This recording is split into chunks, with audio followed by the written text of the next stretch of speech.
I'm looking for a complete US N64 set, and by the end of this video, I will have picked up one of the most expensive games for the set.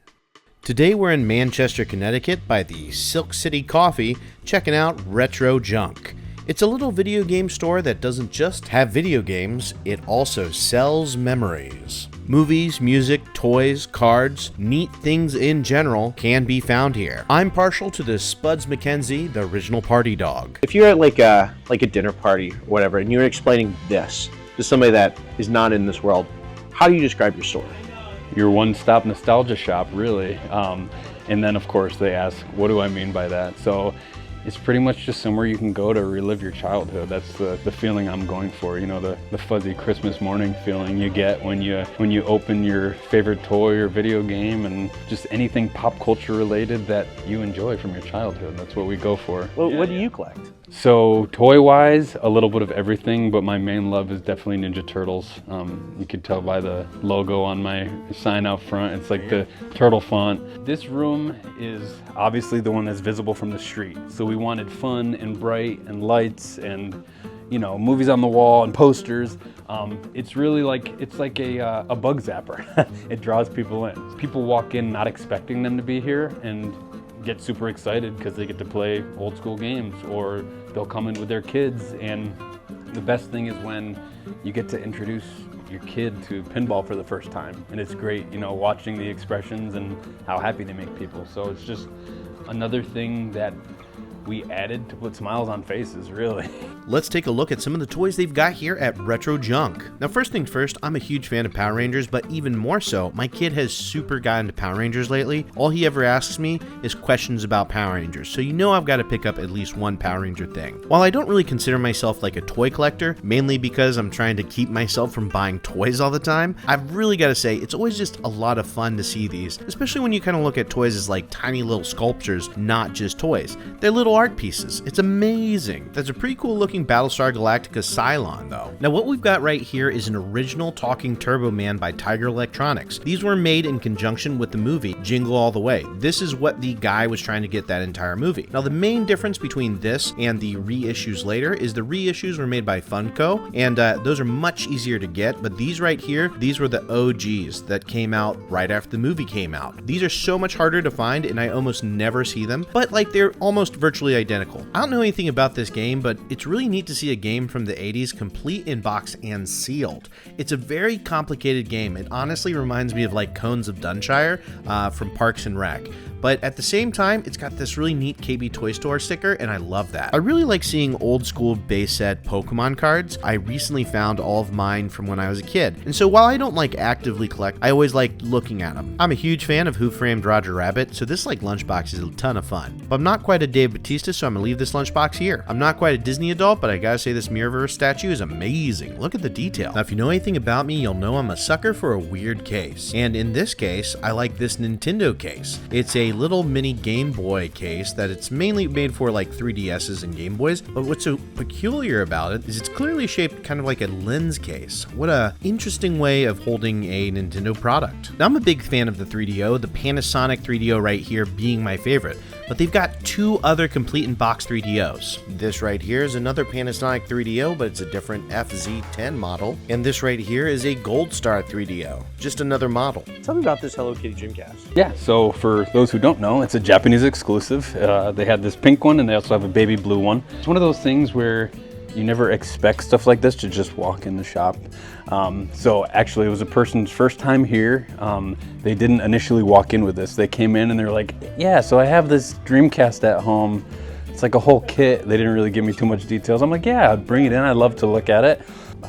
You know, fast forward a month, they came back with this. So I was like, yes, I would love to own that. So that's the story of how it got here. In addition to toys, they've got video games and a number of other things. I'm a big fan of cassette tapes as well as old school hip hop tapes, and they've got a number of those. This is the sophomore follow-up album of Black Sheep. They were made famous on their first album by the song The Choice Is Yours. This is Young Black Teenagers, a notable group known for only having white folks in it. Also, it got the cosign of Public Enemy. I love Handsome Boy Modeling School. These two are just like mega producers, and this is just an interesting project. This is the Jungle Brothers. They formed the Native Tongues Collaborative and paved the way for the sound of conscious hip-hop in the early 90s. In terms of community, how important is community to your store and to what you're doing here? Community is literally everything to me. I'm a townie. I was born and raised in Manchester. My grandfather was the mayor of town in the 70s. My family has a sporting goods store that's been in business 65 years here in town.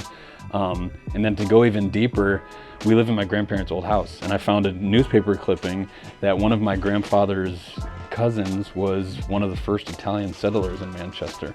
Nice. So we have super deep roots here. And community is, I mean, you need it, you know what I'm saying? Especially these days, people don't know how to communicate. Oh, yeah. I grew up, I was my grandfather's shadow in that store, so that's how I learned everything. And that's why I kind of gravitate towards the old school, because I prefer this face-to-face interaction and communication and working with other local businesses to do promotions and contests and just draw people downtown. It's really everything when it comes to community. If you're ever in the Manchester area, you should definitely find your way down to this shop. It's neat, it's interesting, there's a lot to find here, and I personally give it my stamp of approval. It's worth coming to, and yeah, I would suggest you go. By the way, speaking of that N64 game that I found, I ended up finding the third most expensive N64 game, Stunt Racer. This one has a Property of Blockbusters tag on it, but I ended up picking this up amongst other things. Now first things first, Stunt Racer was pretty darn expensive, so he went ahead and gifted me all of these tapes. I love old school hip-hop, and I just love hip-hop in general, honestly.